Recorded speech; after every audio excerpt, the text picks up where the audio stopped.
becoming an entrepreneur, I have a background in retail sales, visual presentation, corporate marketing, event coordination, operations, and communications. And even though my background is so diverse, I love it because it strengthens my value as a professional at this point. So whatever point that you are on your journey, whether climbing a corporate ladder or pursuing entrepreneurship, know that every season is valuable. And I have a 3-year-old at the time of this recording. His name is Austin, and you guys will see him make frequent appearances on my social media. And the hashtag, the brand baby, I started using that when I was 16 weeks pregnant. And even though he's not a baby anymore, he's still my baby. So how has personal branding helped me? I mentioned that the biggest way that it's helped me is in my professional growth. Self-employment, some months earning more than 3.5 times my former monthly corporate marketing salary. I never imagined, myself in that place. And so I know that, again, the visibility and the networks and the connections, allowing my message to go further has allowed me to be able to do that.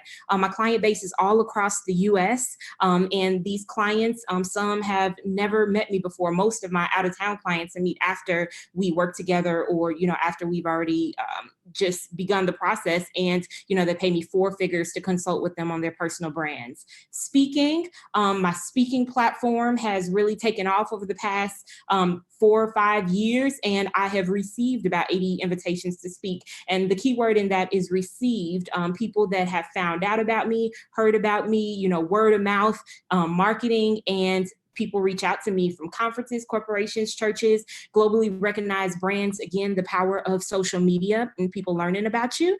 And I have organically grown a social media following across all my platforms of a little over 30K. So I'm gonna talk to you guys about how I have done this organically.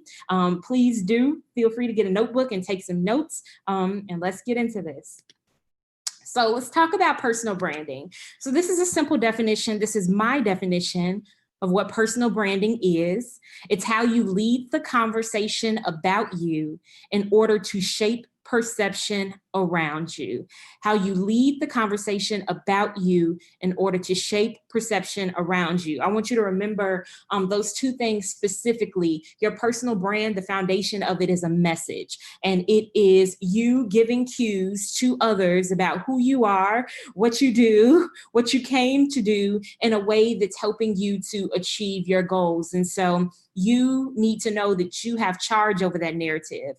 It's not a matter of if you have a personal brand or not. The question is, are you actively managing that personal brand? And if you are not actively leading that conversation, then somebody else is leading that conversation, because people know each and every single one of us. And at some point, your name comes up around a table at an event, and people have something to say about you. And if you are not actively telling people how to talk about you and what to share about you and giving them the message and the criteria, then you are left to a one-dimensional perspective of whatever that particular person in that conversation, would have to say. So you're going to champion this thing, understanding where you want to go. You're going to lead this conversation, and it's going to create this perception around you that is going to help you to move forward professionally. The bridge from here to there is the ability to shape perception in a way that communicates the vision as a reality. And it's not about painting a picture of what you're not.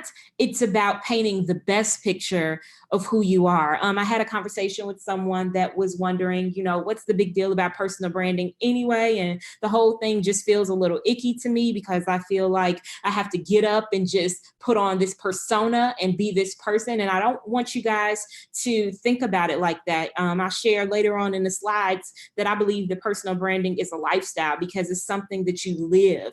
And it's literally you saying, this is who I am, and these are the best things about me. And every day I'm getting up and I'm presenting that in the best way to show my best self. And so where do you want to go? You start putting yourself into that persona, which is you. It's the real you. It's just the one that you're coming into, and you start doing that, and eventually you become it. So personal branding is the bridge that's going to get you to where you want to go. And the reason why that's so important is because you have to see it to become it. When we are looking to become anything professionally, get more degrees, achieve CEO status, become an entrepreneur, have a family, whatever it is, before we were able to manifest it, we had to see it. So you need to start building out what your personal brand looks like so you can follow in the steps to get there. But also, once people see it, they will accept you as such. So if I say that I'm a speaker, but people never see me speak, then they won't really think that I'm much of a speaker. But if I start to show myself, even doing Facebook Lives and online trainings, or if I have a speaking engagement and I get some footage of me and I show some action shots of me on stage, then people will begin to see me as that. And then they'll see it, and then in their minds, they will say, oh, Asia is a speaker. It'll become an association for them. So you have to start painting that picture for others of how you want them to see you. And the right perception will position you as the undeniable choice and help you to achieve any professional goal. It really doesn't matter what industry you're in. You want to be the go-to. You want to be the top of the line. You don't want to have to hustle for opportunities. You want to position yourself as a way that people want to save up their money to work with you, that they have no other choice but to work with you. And you do that through, again, the excellent presentation, skills, gifts, it factors, expertise, and it will help you to unlock that yes. And then in contrast, the wrong perception will be a barrier between you and where you desire to be. So there are some people that are extremely gifted, talented, skilled, but because they are not actively managing their personal brands, or because there are some things that they may not even know that are hindering their professional success, that becomes an elephant in the room, and people don't go deeper. They don't go further with that person. They may be the perfect person for the job, but they may have the wrong associations, or they may just present themselves in a way that's, sloppy or not detailed. And whoever the decision maker is on the other side says, I don't know that they're the person for the job. I don't want to associate myself with them because they don't present themselves well. They don't come to the table correctly. So we always have to be concerned about our image and our presentation. So just to reiterate, a personal brand is made up of your strengths, passions, core values, it factors, expertise, and overall best assets. And so your personal brand is this intangible asset. It's ultimately how you live in the minds of others. So you have all these great things about you, and you're communicating them through the activity of personal branding, and ultimately, through how you present yourself in both words and images, how people see you act, how they see you show up and dress, the people that they see you associate with. It's like formulas that are going into a calculator. And after enough times of coming into contact with you at different touch points, they go, this is who this person is. And so your personal brand is an intangible asset because it's not something that you touch, but it's ultimately your reputation, your street credit, how people think of you. And that's so important as it relates to you getting a favorable decision at whatever juncture you're at. The power of a personal brand, it's a silent communicator of who you are. A personal brand precedes you. So before somebody even meets you, somebody is telling them about you, or they may know something about you, and it's introducing you before you even step in the room. Personal brands also evoke emotion from those that come into contact with it. And I want to say this for especially people that are interested in entrepreneurship, in business, is that no transaction ever occurs without an emotional connection. So if you want somebody to sign up for your email list, if you want somebody to buy something, none of that is happening without an emotional connection. And that's why through the activity of personal branding, you're sharing your message, you're creating that conversation, you're telling your story so that you can connect with the group or the people that you are purposed to serve. And so personal branding evokes emotion. When you follow, your favorite influencer on social media, you're doing so because you feel some certain type of way when you engage with their content, whether it be their captions and their storytelling, or whether it be the awesome pictures that they post of their outfits. You feel some certain type of way, and that's the strength of a personal brand. It influences perception of your credibility and trustworthiness. Again, what is your street credit? Through effective presentation of yourself on all ends, you build up a trustworthiness. This credibility is how I'm able to get clients that have never met me before to pay me for my consulting services, because I've built up a personal brand that says she's the person for the job and she can do the work. And so you want to build up that same type of expert reputation around yourself, where people feel most comfortable with presenting you with opportunities and knowing that you'll deliver. Personal brand is directly linked to your perceived value. So it's the difference between grabbing a cup of coffee at Speedway for 99 cents and buying the $5 cup of coffee at Starbucks. All of the energy that Starbucks puts into branding and marketing, not only online, but to their staff and the training and the way they handle you, to the ambiance in the stores, it's a lot. It's a total package. And it's quite different from you just going to grab some gas and then you going to get a cup of coffee at Speedway. It's functional. Speedway is functional and you have the coffee, but with Starbucks, you have the experience. And so when you create an experience for people through your personal brand, it heightens your perceived value. And what that means is it heightens your ability to command a premium for your products, for your services, for your time, for your talent, and the ability to charge more. Again, it increases people's willingness to pay more. If I'm faced with the option of the person who can get it done and they're more expensive, but they have a solid reputation and they've delivered results over the person who, I'm not quite sure, it's kind of a hit or miss. I'm reading mixed reviews about them, but they're less. I'm going to do my due diligence to just pay that other person more because I know that I'm going to get what I'm looking for. And a personal brand leaves a lasting impression. Your presence makes a difference. And when you brand yourself in a certain way, you leave a lasting impression on those that come into contact with you, whether online or in person. So we talked about your personal brand being an intangible asset, how you live in the minds of others. Know that personal branding, the verb, it's an activity. And so effective personal branding is the consistent, excellent presentation in both words and action of everything that makes you uniquely you. And so personal branding is not a switch that you turn on and you turn off. Everything that you do is contributing to how you live in the minds of others. Every touch point, your presence, your image, your communication. So it's ultimately something that you live. And that's why your personal brand and has to be centered around your purpose. You need to understand, truly, why am I here on this earth, and how am I supposed to express what I'm on this earth to do, and how do I build the image and the reputation and the conversation around me in a way that's authentic to me. Because for something that you have to do 24/7 all day long, you cannot be inauthentic because you won't be able to be consistent. And so you have to be authentic. That feeds and breeds your consistency. And ultimately, you will see that it's second nature for you to build your brand because it is you.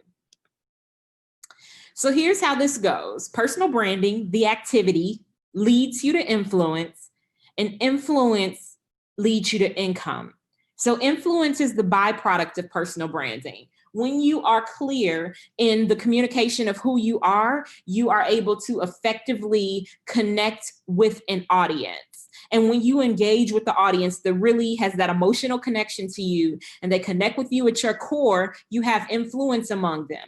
Influence means that people will rock to your tune, they will respond to your cues, and when you build up a clout of influence around yourself, naturally your income, opportunities will increase. And so, you don't want to bypass, the personal branding and the influence, because again, that's when you become hustler mode. Hustlers skip the personal branding, and they just try to communicate on the basis of, this commodity. Here goes a product. Here goes something that I, have here, buy this. I mean, think about if you are on the street and some person just comes up to you and says, hey, give me your money. Okay. And that's the equivalent of you not taking heed to personal branding, going up to somebody that you want to be a customer or client and just saying, hey, buy this. They don't know by whose authority you've come. They don't know your expertise. They don't know your qualifications. They don't know why you're different from anybody in your industry. They don't know what's great about you. So if you do the job of effectively branding yourself, you don't have to be the hustler. You attract income and opportunities to you through building up your influence, which comes directly as a result. So Forbes said the main benefit of branding tools and the reason to employ them is to boost profit. Because with personal branding being something that will naturally take some time, and it is a lifestyle that you have to live, and it is something that you will invest in, you need to understand why you're doing it. So the main benefit is to boost profit. Now you can boost profit in the workplace. This is not just a thing of entrepreneurship. Personal branding is not relevant to me if I'm seeking to climb the corporate ladder. It absolutely is. The person who, has built up their reputation at their companies and that, has a strong association of professional networks and has people in high positions of power that will recommend them and write, referral letters for them and put their name on the line for them. That is clout. That ultimately will lead you to higher opportunities and higher paying opportunities. And of course, on the client side or the product and service side of entrepreneurship, it works the same way. So keep that in mind. This is why you're doing this, to advance professionally and to add to your bottom line. So we're going to talk about leveraging social media to create opportunities. But before we even get into social media, I want to ask 3 questions that I want you guys, while taking notes, to actually jot down the answer to this, because before you can create any opportunity, and of course, social media is just a means to create that opportunity, you have to know the answer to these questions. If you do not know the answer to these questions, you will not be effective in gaining leverage through social media or creating an opportunity. So the first question is, what value do you bring to the table? What value do you bring to the table? If you want to get the yes, you must be able to articulate your value with clarity and confidence. And you will hear me say these words, clarity and confidence, so many times. But that is the secret to getting the yes, being able to articulate your value with clarity and confidence. And so I recently had my resume redone by Resume Professional, because sometimes when you're an entrepreneur, you just kind of forget about your resume. But I don't know why I would ever need that resume. But if I do, I have it. And one of the things that I say in my summary is basically I'm a cross-functional professional that has key competencies and core functions. And basically what that means is that I can do the job of 3 people. I shared a little bit about my background and my resume with you guys, and how I've been in communications, how I've been in fashion, how I've been in operations, how I've been in event coordination.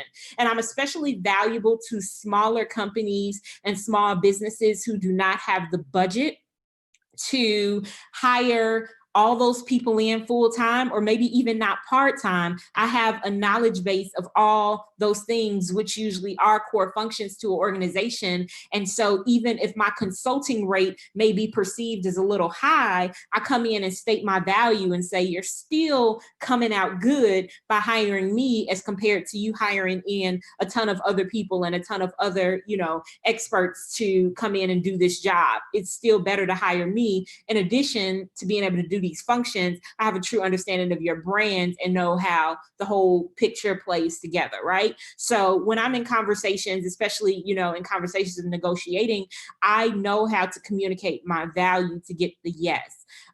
If you do not know what makes you special and unique, you really do have to be able to articulate that, because people exchange value for value. So a company is going to hire you to exchange their value, which is their salary and payroll, for your value, which are your contributions to the company that you uniquely can do, which is why you receive the opportunity out of 100 other applicants. Or a person that's pursuing your product and service is going to exchange their value, their money, for your value, which is your solution to their problem. So what value do you bring to the table? Knowing what you bring to the table is especially important for when you are initiating the conversation and when you want to negotiate for a higher rate. So if somebody reaches out to you and they present an opportunity to you, the ball is pretty much in your court, because obviously they already identified some sort of value within you to make them want to reach out and present you with the opportunity. But if you are seeking to create an opportunity for yourself, you're reaching out to somebody that has not worked with you or that has not experienced you before. You have to be able to articulate very well what your value is, or else they won't understand how the opportunity will be mutually beneficial. And then you also, of course, need to know your value when you want to negotiate for a higher rate. Somebody says, oh, well, the going rate for this service or the going rate for this product or the going rate for this position is this amount of money. And if you want more, you have to say yes. But with my track record, da, da, da, da, da, da, da. Or these are the types of results which I've been able to get for my, clients, da, da, da, da, da. Or this product is not like any other product on the market. And so these are the particulars that you need to know in order to be able to go higher in your earnings. So your value can be a unique set of skills or your experiences. So, there are some things that you go to school and learn, you work, you get all your degrees, your bachelor's, get your master's, you get your doctorate degree, that's value. But then it's experiences as well. Some people, that especially that are in spaces like coaching, they have overcame a certain something in their life and they've been able to achieve a certain result for themselves and for others. And so that becomes their experience. That becomes their value, their experiences. So either, is value, but you just have to know what yours is. And then you have to define your value in consideration of who needs what you have. So basically, when you're having a conversation with someone seeking to create an opportunity for yourself, you have to identify what's value to them. Because what's value to one person is not necessarily value to the next person. Just case in point, I really value getting my hair done because I feel confident when my hair is done. I'm a mom to a toddler. And so I'm not always, picking out the fanciest outfit or, ironing my clothes or doing whatever. It's whatever my body can stretch out. And so I need to know that if I have, just a couple minutes to get ready, that I will look presentable when I go out the door. There are other things that are not as valuable to me. So when I'm looking at, my investments and when I need to cut down on my budget, I'm not cutting my hair budget. There's other things in the budget that I will cut, but that's just because this is, valuable to me. And this other thing is not so valuable, but you have to know what your person values and then tailor the conversation of your value accordingly to them. The next question is, what do you do? What do you do? Seems so simple, but my multi-gifted, multi-talented professionals and entrepreneurs have a hard time answering this question clearly and concisely, and especially without saying or well. Because as soon as you say or well, it automatically cuts down your confidence and it makes you seem like you're not certain. My trust in you is going down. All of those things are implied when you start saying things like or well. So you're at a networking event. So tell me about yourself. And then the first thing you say, well, no. You have to be able to clearly let that roll off your tongue with eye contact, with confidence. That is imperative to getting the yes and letting people know that, yes, I am the expert in this and this is what I do. So here goes a simple formula for like a quick pitch, a hook, like when you're in networking situations at events and you just need to, be able to clearly deliver, who it is and what you do to even see if you want to go further or if they want to go further. So here's a simple formula. I help ideal audience to achieve this desired result. This is their desire by this activity. As a result, this audience will, whatever the real impact of the work is or the transformation. So another just kind of a caveat to getting the yes is that you need to clearly know what the transformation is on the other side. And so the person does not necessarily care that, say for instance, me as a consultant, that I'm offering them a 60-minute virtual session and I'm offering them, a follow-up call or whatever. They care that as a result, they'll have more clarity. As a result, they'll have a game plan for what they should be doing for the next 90 days on social media. As a result, they will know what services and products that they should be offering that gives them, a competitive advantage in the marketplace. And so I can't just communicate on the level of how I go about it. I need to communicate the transformation. So when we talk about that real impact of the work, it's what is this audience truly seeking? And again, this is something that even though, entrepreneurs and networking situations may use, this quick pitch a little more, even as a professional, you going in and your professional trajectory, every job that you take on, you are working up to something. And so you've committed your life to a certain work, to enhance this population. And that population could be Fortune 500 companies, it's a number of things. So you just have to decide what that is for you. So in action, this is what this looks like. This is my message. So I help purpose-driven leaders, experts, and entrepreneurs, so that's my audience, to become the undeniable choice. That's the result that they want, because they want to get the yes, they want the opportunity, they want the client. So ultimately, they want to be the undeniable choice. And I do this through personal brand development. So that's how I go about it. As a result, this client will be positioned as the go-to in their industry. They'll have the ability to maximize their impact, influence, and income in the marketplace. So not only are they, greater influence, in terms of, followers and people that are moving to their tune, their bank account is showing it, and their impact. They're able to create legacy. They're actually transforming lives and leaving an impression as a result of the visibility and the credibility that they are gaining through branding themselves. So just going back to the previous slide one more time, and you guys can take a picture of this screen or write it down. I help this audience to achieve this result through this activity. As a result, this audience will receive this transformation.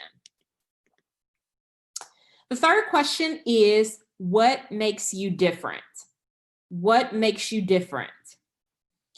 I have a motto that says competition does not exist when you align your brand with purpose. Competition does not exist when you align your brand with purpose. And I wholeheartedly believe that, and I live that. I also believe that you should be well aware of your competitive landscape and your advantage in the space.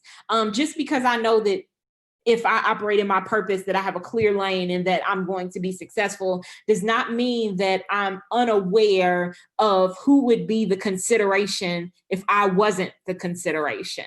So usually when people are seeking out, any type of, to make any type of decision on someone, whether it's a job, you weren't the only person that applied for the job, or if you are a service provider or a product, you aren't the only one on the market in most cases. And so if I'm trying to choose between, these 3 hair products, or if I'm trying to choose between these 3 candidates for the marketing position, or if I'm trying to choose between these 3 brand consultants, I have to clearly understand what makes me different. If they're trying to choose, then I have to understand what makes me different in order to be able to sell myself effectively.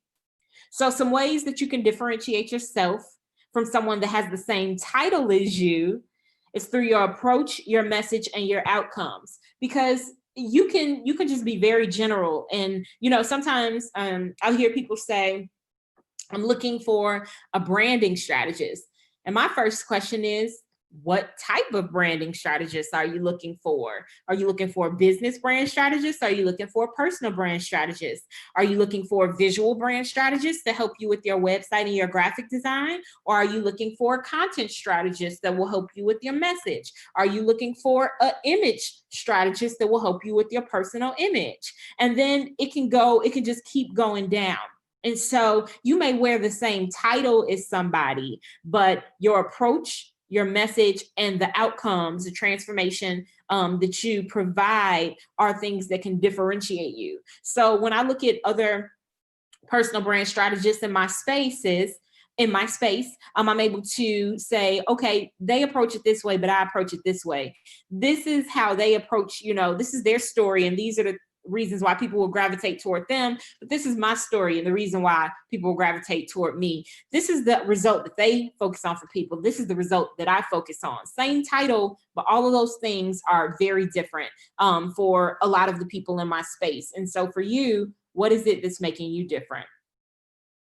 So let's talk about social media. So social media is a tool to grow your audience, build your tribe, and thereby increase your influence. So I want to break that down a little bit because you have an audience, and an audience is a mixed group of people. So these people are in decision-making mode about you. And that's why you have to produce content in words and images, because people will not be able to get to know you if you don't give them any criteria or basis to get to know you.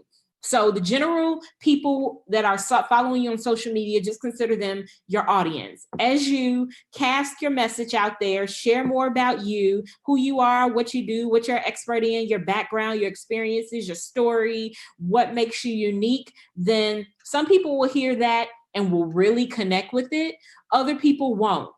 The people who really connect with it become your tribe or your ideal audience. So your audience, you don't have influence over an audience. It's a mixed group of people. You have influence over your tribe, which are people that have already bought into what you're doing. Your audience may just be people that are on social media. Your tribe could be people that responded to a call to action to sign up for your email list. They said, I want to go deeper with you. I want to go further with you. I decided that you are for me. And even further than that, some people will take action with you. They'll invest in you. Those are the people that you're supposed to help. And so through sharing your message with content on social media, you're able to progress through those stages and become more influential. So social media is like a modern day resume. When I am at networking events, the latest event that I was at, we sat at a table and we hopped on LinkedIn and we said, are you on LinkedIn? Are you on LinkedIn? Are you on LinkedIn? And there's even a tool and a feature on LinkedIn that allows you to turn on your Bluetooth, and the people at your table, your profile will pop up automatically for them. That was crazy, something new that I had learned. But we're no longer saying, email me your resume and cover letter in the context, especially of peer-to-peer connections. We're saying, what's your IG? What's your name on LinkedIn? And so even if you are the consummate professional, it's important that you really do take time to optimize your social media platforms, because people are either meeting you at an event and going back and fact checking you after that meeting, or they've never met you at all and they're using your social media as a determination as to if they'll even reach out to you or consider you for the opportunity. So take it very seriously. So here's an exercise for you. Go to your profile on the social media platform that you use the most. Look at your profile pic, look at your bio or about section, if it's something like Facebook, and look at your last 5 posts.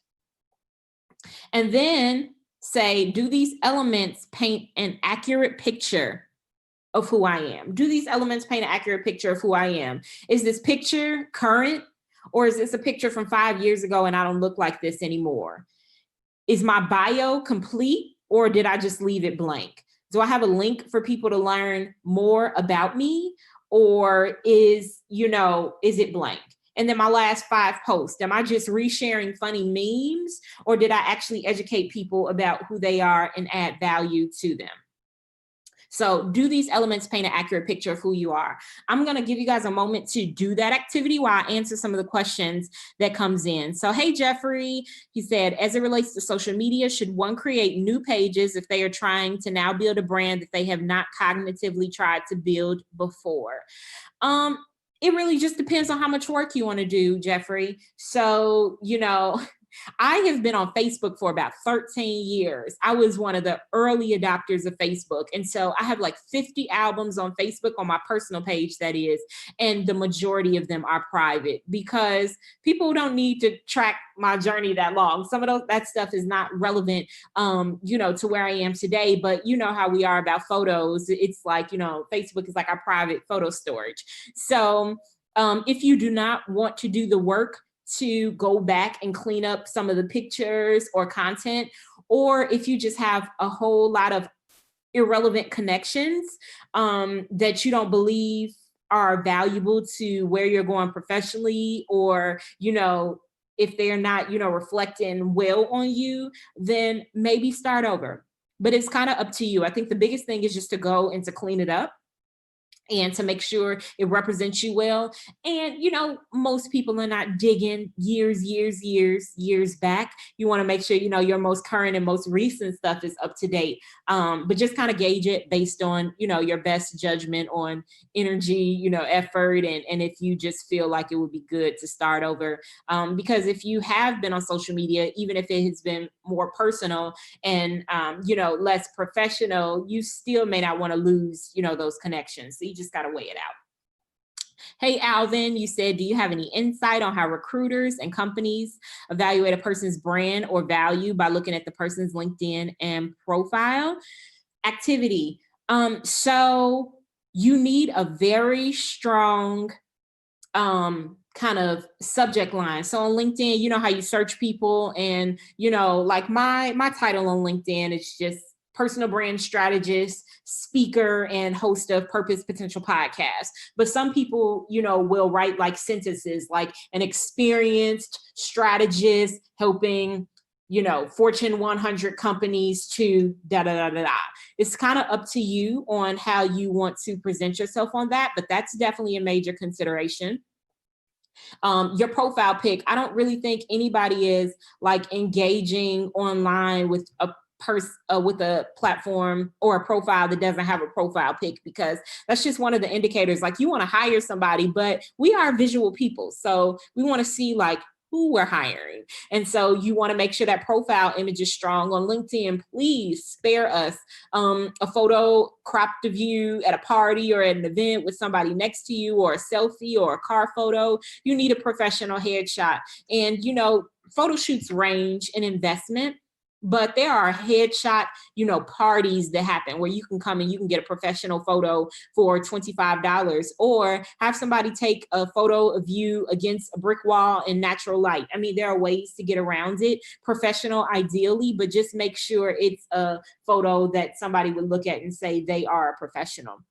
So they're going to look at your photo. They're going to look at your summary section. A lot of people are not going to people don't dig unless they have reason to. And that's why on that activity, I said, look at your profile pic, your bio, your last couple posts, because truth be told, people are sizing you up in 10 seconds or less. We just are overloaded with too much content and information on a daily basis. And so, we make quick decisions. Do I want to follow this person or not? Do I want to connect with this person or not? Is this person, do they have something valuable for me or not?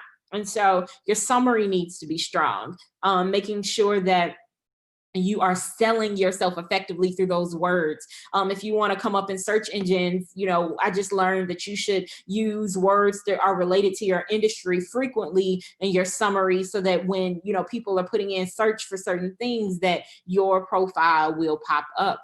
And then you want to fill out your LinkedIn section, kind of up to you, depending on how self-explanatory the company and the title is. If you want to, add bullet points under, each section in your experience. But I also like to do things like put awards in there. So when I was back in retail, I got secret shopped a couple times and I had 100%, or I got a sales award for my district. So things like that, why I didn't necessarily say, hey, I sold handbags. In that section, I utilized that time to share my my awards, which speaks to the type of professional that I am, that I work in excellence, and that, that's something that will be a good thing for you to take away no matter what position that I have. So Strong subject line, strong photo, strong summary, and make sure you fill it out. If you have volunteer experience, if you have, any type of educational background, just really complete your LinkedIn profile. It's like your snapshot. And then if there are any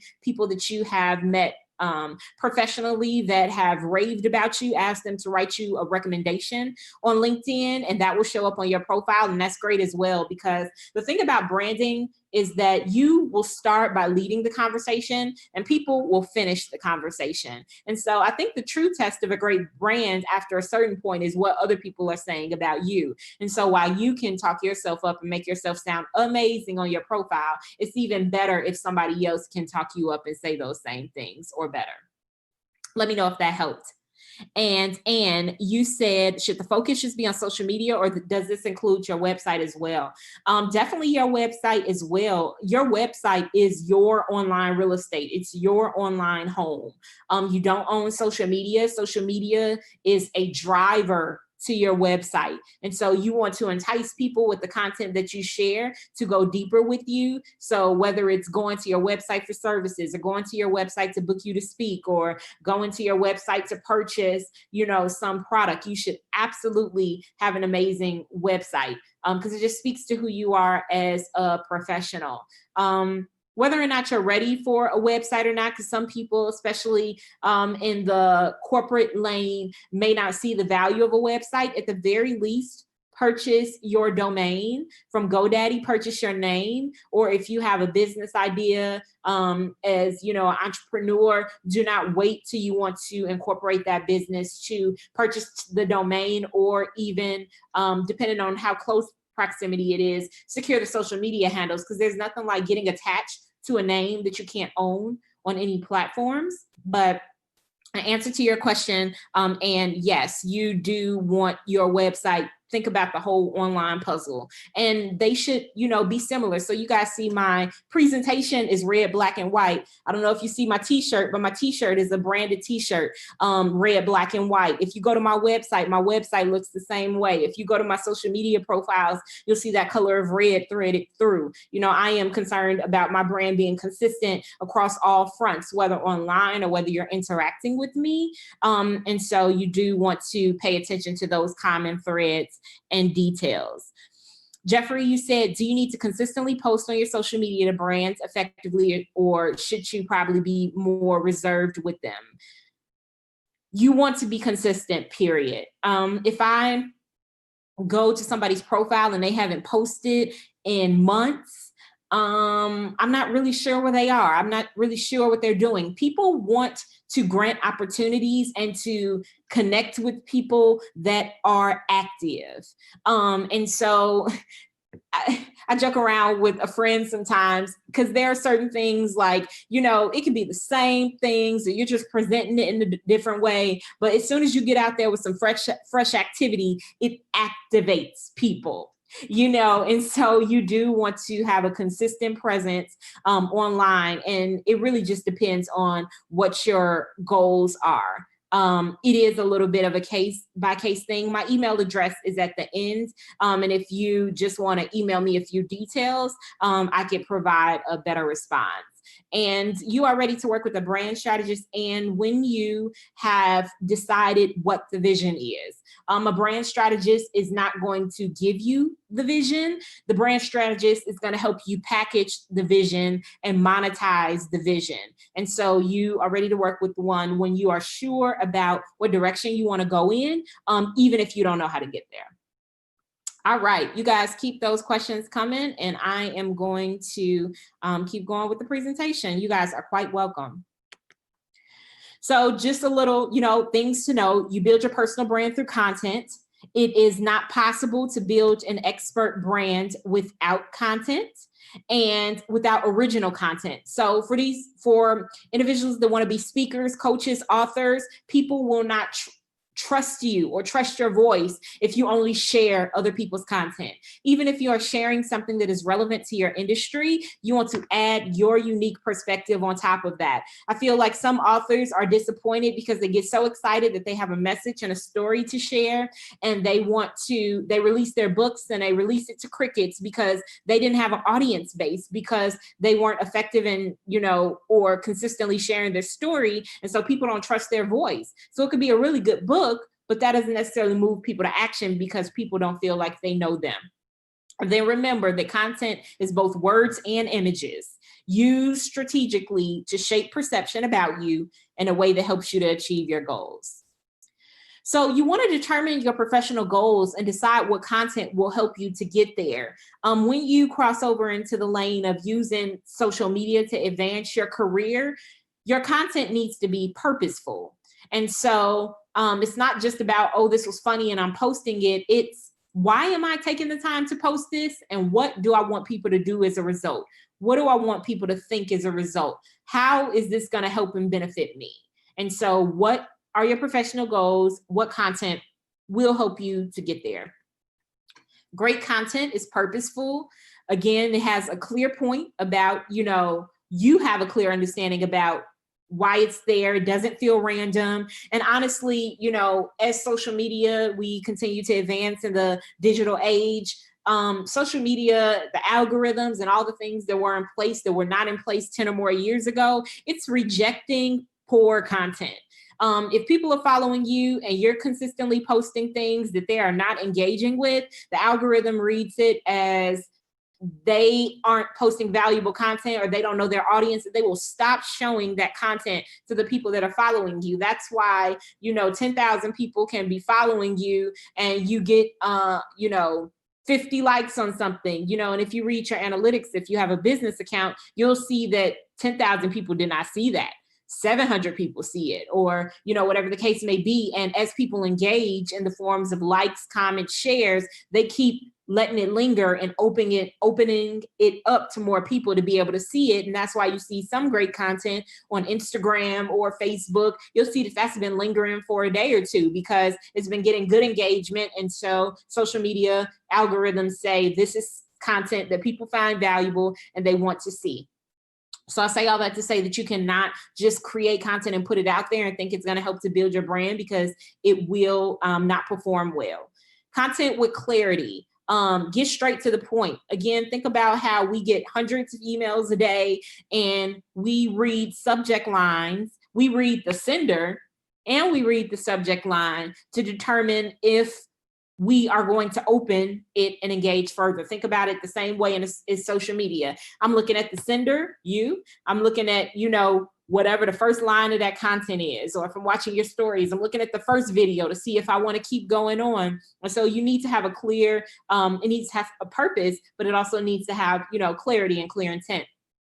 Consistency, especially for you guys that are seeking to build expert brands. You cannot just show up 20 times one week and then dip off, and not, maintain your presence and just dip off for 3 months. There's always somebody that's looking for a gap to fill in the marketplace. And you may have been that person to, you may have been that person to that audience, 3 months ago, but, you left, they still had a need. And so they found somebody else to fill that need. You come back and they're not there. So if you want an audience to show up for you, you have to show up for them.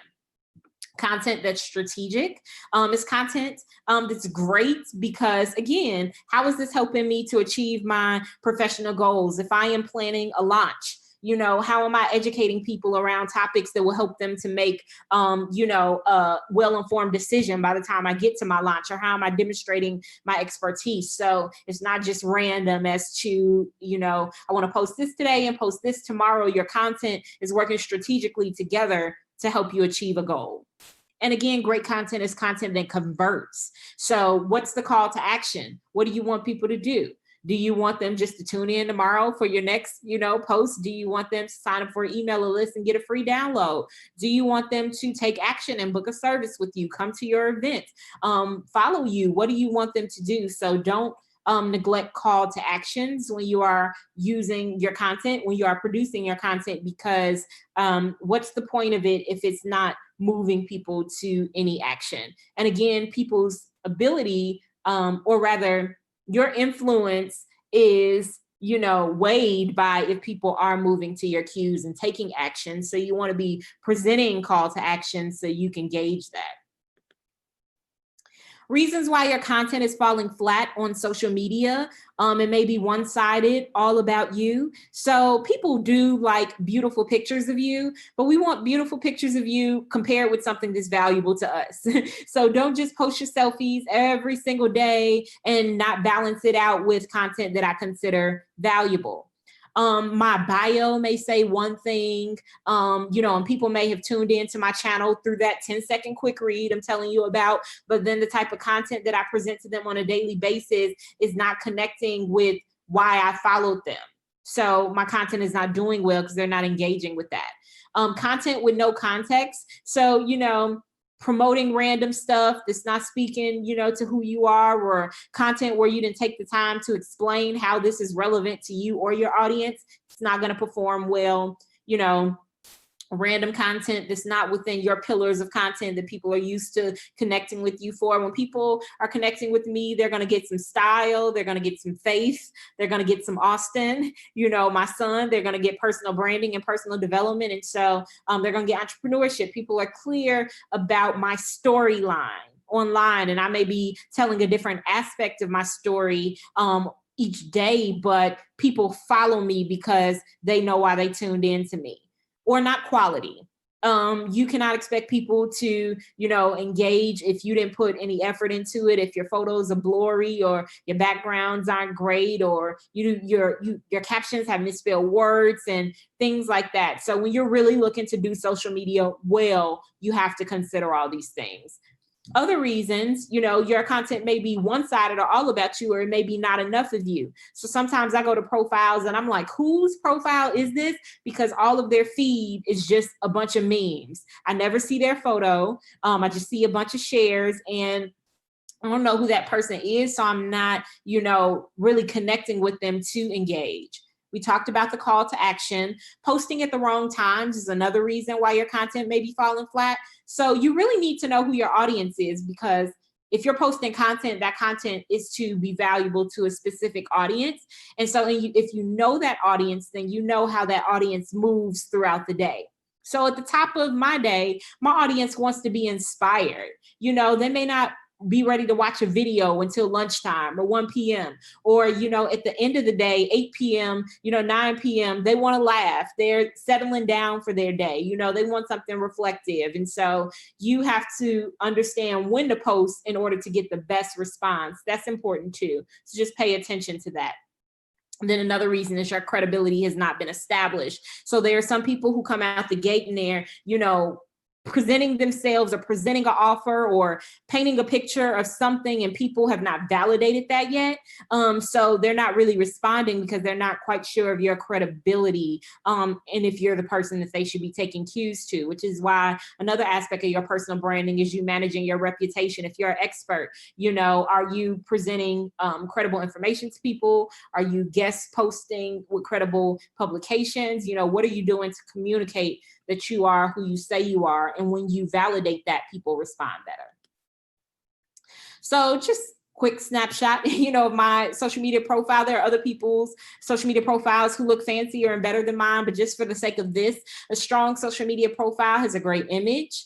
It has your name. So you guys can't see my name. My name is my handle. And so I didn't duplicate it right there in the name section. Instead, I say personal brand strategist. And why I did this on Instagram is because if somebody searches for personal brand strategist, even if they're not searching Asia Corinne McGee, I'm going to come up because my name is personal brand strategist. So that's just a little 2.0 social media tip for some of you guys who are really looking to, have the search engines work in your favor. So an impactful bio that makes clear who you are and what you do. I'm clear about who I help.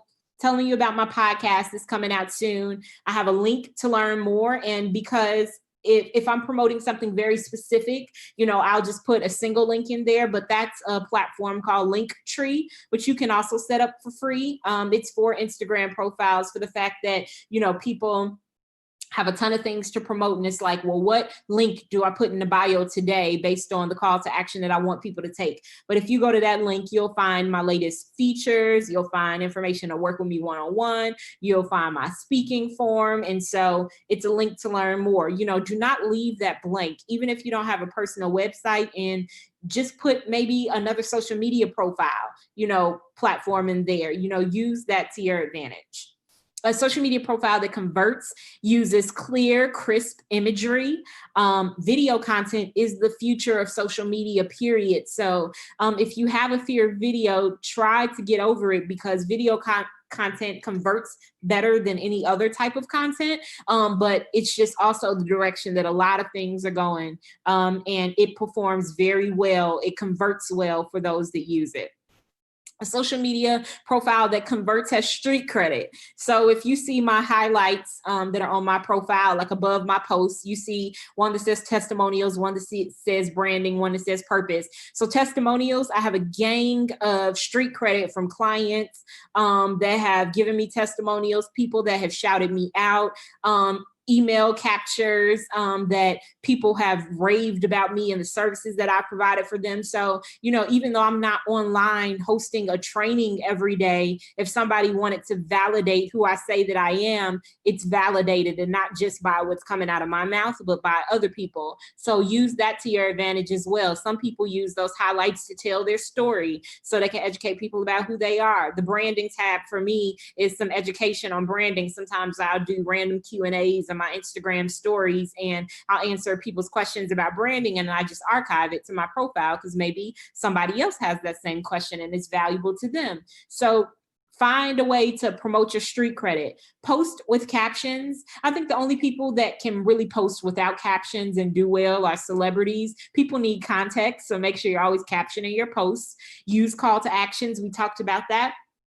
Public, not a private account. You guys, people are not going to stalk you down to do business with you. So especially if you are a business owner, your profile definitely needs to be public. But even if you're a professional, you know, why? You know, you're not really inviting people to connect with you if your profile is private. So make your accounts public, and then consistently update your profiles with new and engaging content that sells you. Don't keep posting the same stale something. You know, even if you look at how Reverend Bree promoted this webinar, she posted the flyer a couple times, but then she changed up the other visuals that she was using, and she promoted the webinar in some other creative ways, understanding that different people respond to different things. And so you want to constantly keep your approach new and engaging. Here are some tips to organically grow your online audience. So you'll see that screenshot at the top. And if you guys Google Sprout Social best times to post, they are an authority on different types of engagement. And if you Google that, they'll have calendars for the best time to post on, LinkedIn and Facebook and Instagram and all of those different posts. And so, that's a clear way that you can just go in and just find some already, expert information about, how you should be posting.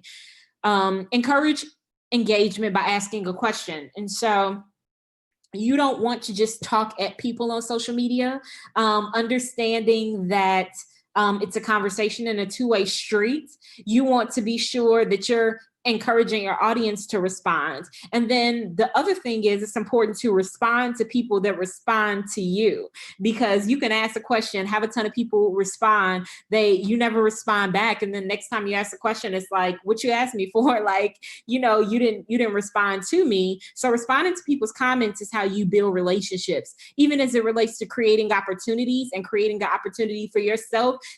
You commenting back and forth on somebody's profile, or they are commenting on your profile, and you're commenting on their profile, that can turn into a DM conversation that turns into a lunch meeting that turns into an opportunity. Everything is relational. So you want to be sure that you are relational on these platforms. Nora, I saw you raise your hand. Can you drop a comment? So use hashtag subsets to connect with other online communities and those interested in your core topic. So underneath that engagement piece, you see a note, a screenshot of a note, and that's a note in my phone. And when I'm posting certain things on social media, not everything, not really my everyday content, but if I'm promoting something that I know that other people will find beneficial, I do use hashtags. And I'm not sitting there typing all of that stuff in every time. So after I go and I post my picture with my caption, I'll just go in and I will, grab those hashtags and I will post them in a comment underneath. And you'll see some of those are general, like personal branding, personal brand. And I actually had a client that I worked with on retainer for several months from LA that I never met before until months after we had already finished our work together, that found me online from a hashtag.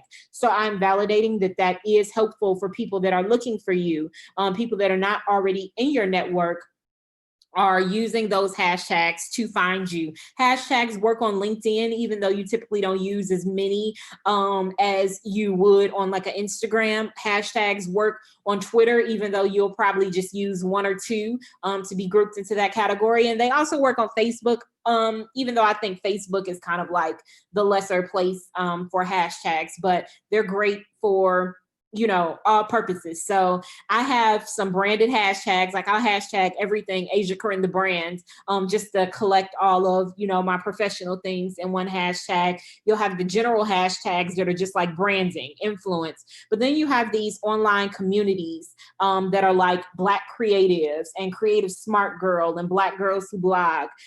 And those are actually communities. Like those hashtags are associated with actual accounts that people follow. And so they interact in those hashtags on a daily basis. So through using those, I'm getting a good mix of my personal branded hashtags, general ones that anybody would search, and then ones that are connected to online communities. Let me see. All right. Okay. Nora, you said you can see me now. Great. So diversify your content. That means don't just quote post all the time. Don't just post selfies of yourself. Use some videos, just change it up, because you have to think about social media literally as your personal media channel. And you have to think of even things like Instagram stories is like your personal show. What are people tuning in today on the Asia show or the Nora show or the Alvin show or the Jeffrey show? What are people expecting today? You literally, when you're really doing content to create opportunities for yourself, and, content takes a lot of time, to work. And so I understand if someone is like, I literally don't have time for this, and inch into it. But when you get to content 2.0, you're thinking about your social media accounts as a production. Lights, camera, action. I have people, tuning in. Like the other day, my brother was in town and I just did some Instagram stories with him. And I was looking at my analytics on the back end, hundreds, well, I'll say more than 100. I won't say hundreds. More than 100 people clicked to look at his handle and his, profile as a result of me posting it. So this is beyond just the people who are looking at the stories. This is the people who actually took an action on the story. So when you think about the, visibility that your online, presence can have for whatever it is that you're doing, you use it strategically to help you, advance yourself in that area. So use those Instagram stories and Facebook stories to keep the conversation going. These are where people want to interact and see you a day in the life, whereas your feed may be more curated, more professional, more magazine style, maybe you don't have to have on the makeup in your Instagram stories. You want to look put together, but people just want to get to know you. So just keep that going. Try to post at least once a day if you can. Show your face and showcase your personality and difference.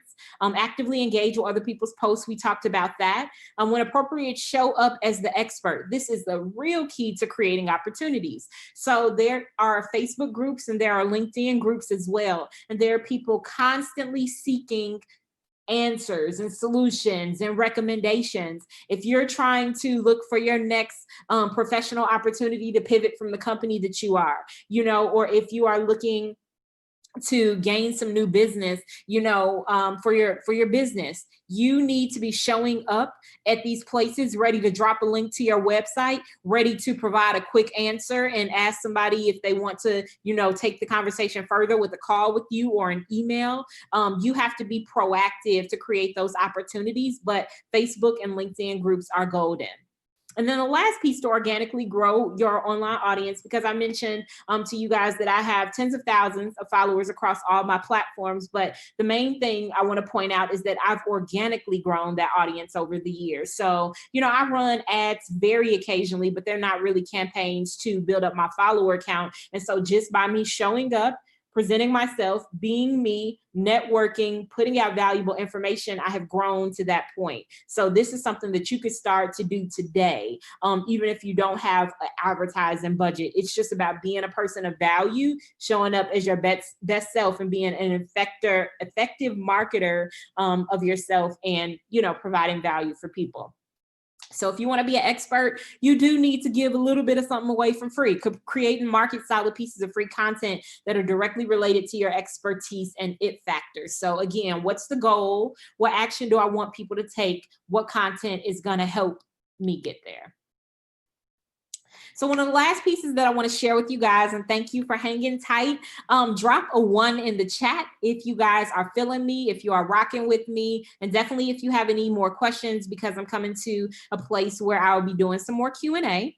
But I want to talk about some online networking do's and don'ts, because sometimes we can commit certain networking crimes that we don't know are networking crimes. And so I just want to share them.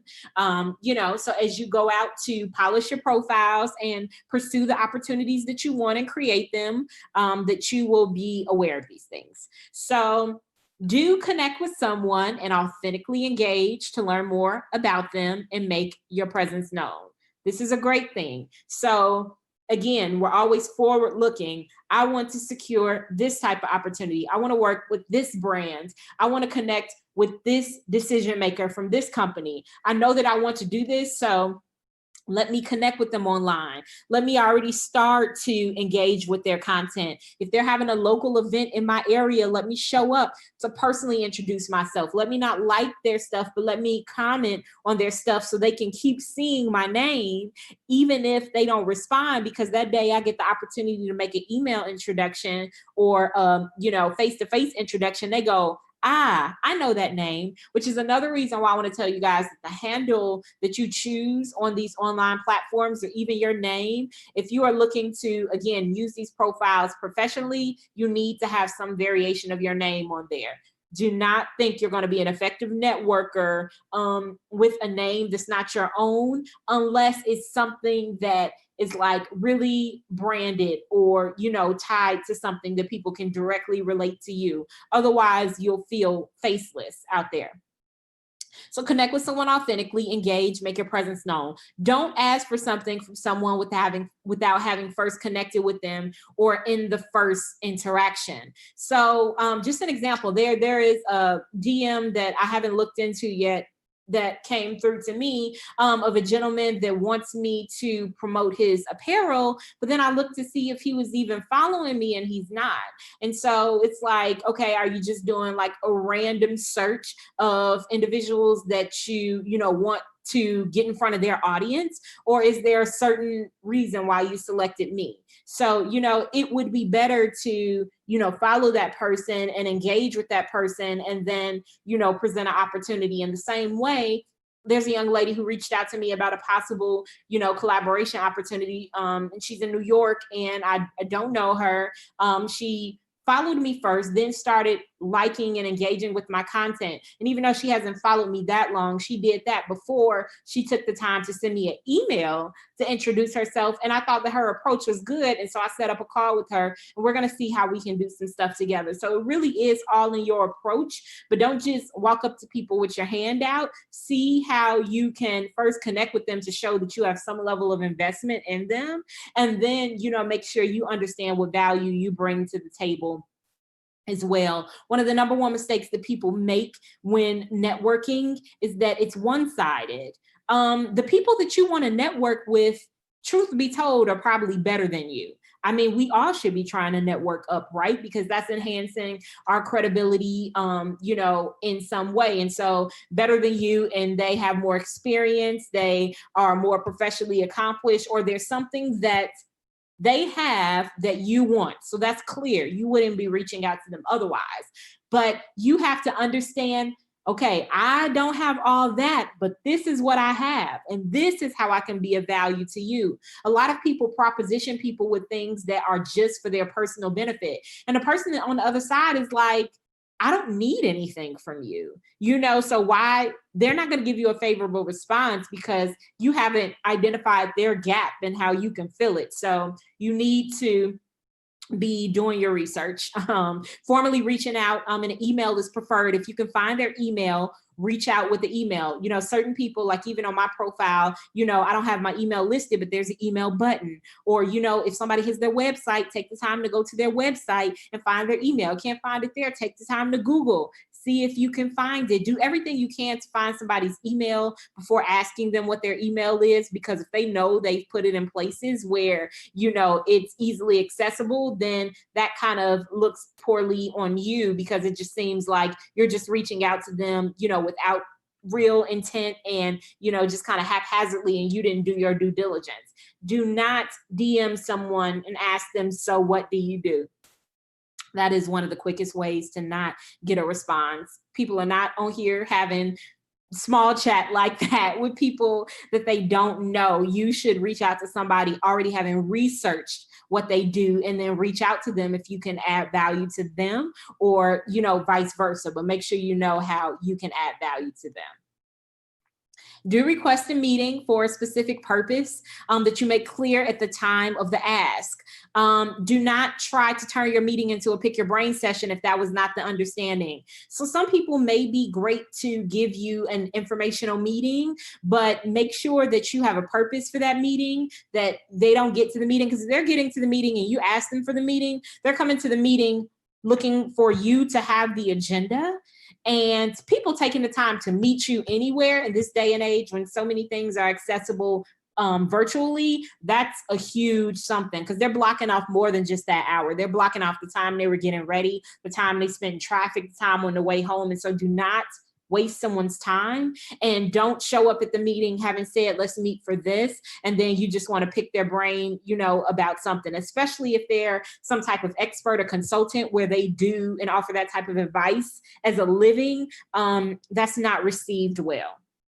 Do ask your colleague for a warm introduction to someone that you'd like to get in touch with. So on LinkedIn, if you're leveraging your network and your connections on LinkedIn, you'll see that this person is friends with this person and or connected with that person. That's somebody you want to get in touch with. But when they connect you, know that they're putting their name on the line for you. So don't be not responsive. Don't damage the credibility of your relationship with the person that connected you.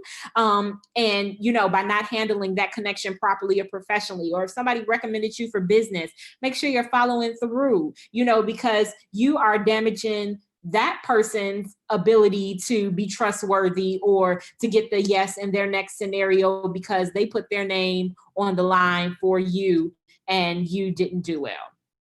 So that is so, so important.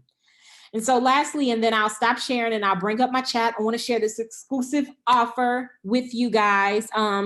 Code MLI, which stands for Millennial Life Institute. The information that I shared today, I hope that it was a really, really good overview for you guys, just on how you could start to, you know, leverage social media to create those opportunities and begin to think about your personal brand in another way. But I have some resources that will go more in depth and will help to take that information further. One is a Build a Brand workbook, and it's a 30-page digital workbook that you will download. It comes as an instant download right after purchase. And it takes you through 6 different modules where you begin to map out, you know, the contents of your personal brand, how you're effectively managing your time to build your personal brand, what offers are you offering to monetize your personal brand, what are your signature elements, which are really what make you stand out and be unique in the marketplace. So there are 6 different modules, teachings, followed by workbook components, and that will really help you to plan your brand and lay the foundation. Because again, content is great, great. But if you don't know what you're branding, you don't know what type of content, to create. If you don't know your audience, you don't know what type of content to create. And so you need to be able to answer those things clearly and concisely.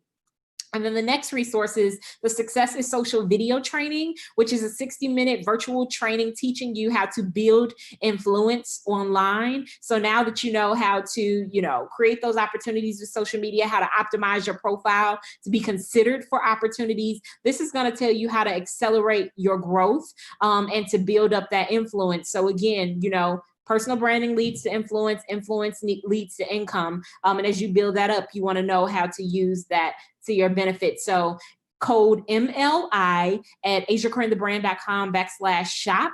You'll see both of those resources, and that code will take $10 off each of them.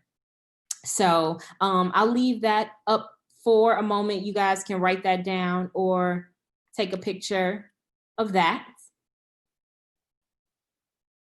And now I want to see if there are any more questions for me. Nora, you said you wanted to know more about what the persona has to do to redefine what Google shows when people look for their name.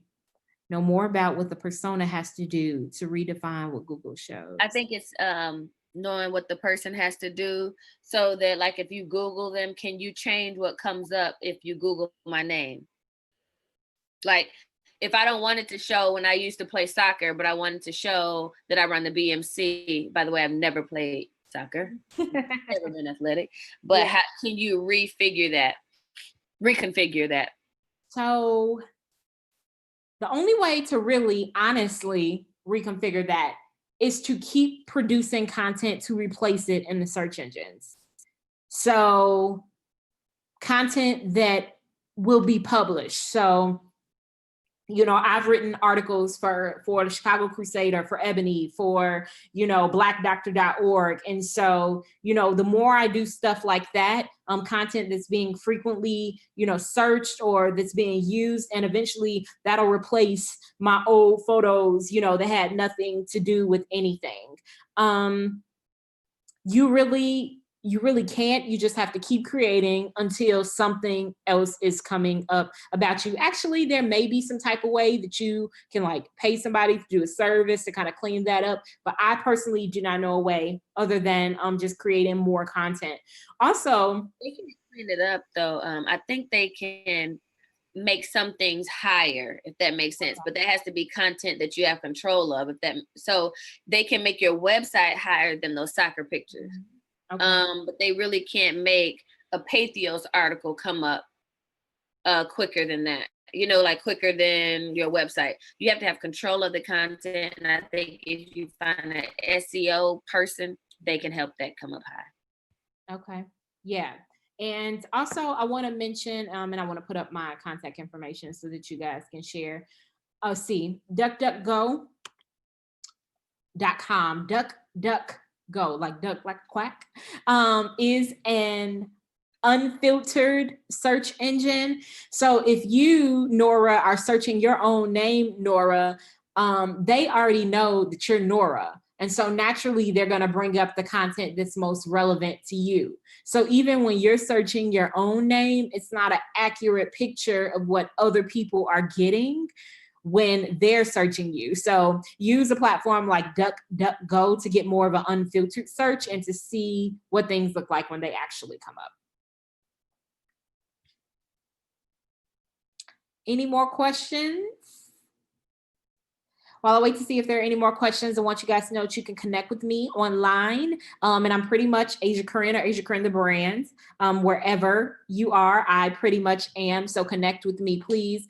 Do visit my website, asiacorinnethebrand.com, to learn more about what I do. Listen to some podcasts I've been featured on, learn more about my personal brand one-on-one consulting services. And if you have a question for me, ideally I'd be able to answer anything, right now we're talking it out live face-to-face. But if you have any other questions or would like to get in touch, hello@asiacorinnethebrand.com.